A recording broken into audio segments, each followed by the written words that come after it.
Hi everybody, it's Steve, and today we're going to do something a little different. It snowed for the first time this year, so today I'm going to do a homemade beef and broccoli. And beef and broccoli is pretty simple to make. You're going to need a couple of key ingredients, obviously the beef and the broccoli. I add a lot of other things to it too, but this time I think I'm just going to maybe throw in a little green peppers as well, and maybe some onions too, just to make it a little better than the norm. So this is what we do.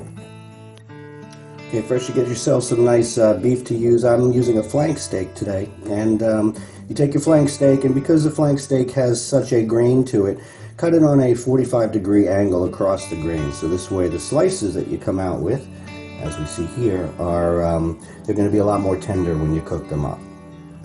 Okay, now we're going to go ahead and marinate our beef.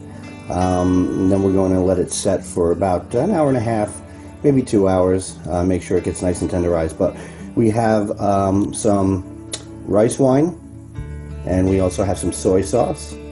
We have a little bit of Worcestershire sauce, and we have a little bit of white wine.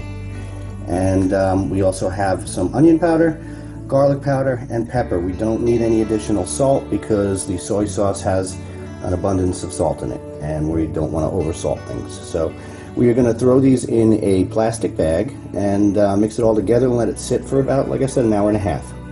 Okay, one additional item I forgot to mention is we're also going to add a little bit of lemon juice as well. And the lemon juice, the acid, helps to break down the meat.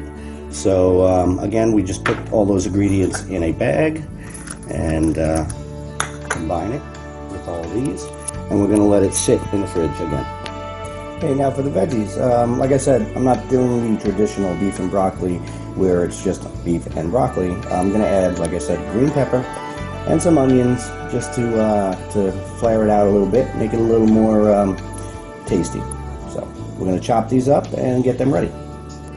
Okay, the first thing we're going to do is we're going to steam our broccoli, and I've got some homemade shrimp stock that I had made a while back, and I'm using that as the base to steam the broccoli with. So I'm going to throw the broccoli in, and we are going to let that steam up nicely for about five minutes or so, and then we'll put it aside so we can add it to the mixture later. Okay, now it's time to fry up the onions and the peppers. So we're going to throw about a quarter tablespoon of oil on a hot pan. Make sure it's nice and hot so that when you put the onions in and the peppers, you can hear them getting happy.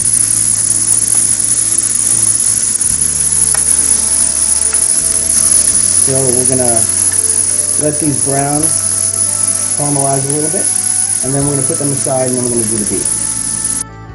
Okay, we've gone ahead and we've removed the peppers and onions from the pan. Now we're going to saute the beef. Traditionally you do this with a wok. My wok disappeared when I moved, so I'm using a really good deep dish pan. So here's some oil, and then we are going to take the beef that we marinated, and we're going to make sure that it browns properly. You don't want to move it around too much. You want to make sure it sears a bit to get it into a place where it's got its own space, and let it do its thing. Okay, our beef is seared on each side. It looks pretty good. Now we're going to go ahead and add a mixture of oyster sauce, some dark soy sauce, and some sake. Also a little red chili paste. I like it a little hot. So.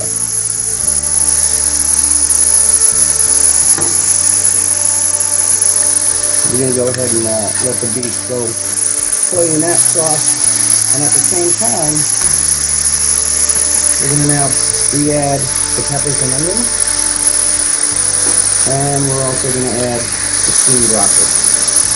So it's everybody into the pool, and we're going to mix this around a little bit, and then we're almost ready to plate. And there you have it, homemade beef and broccoli.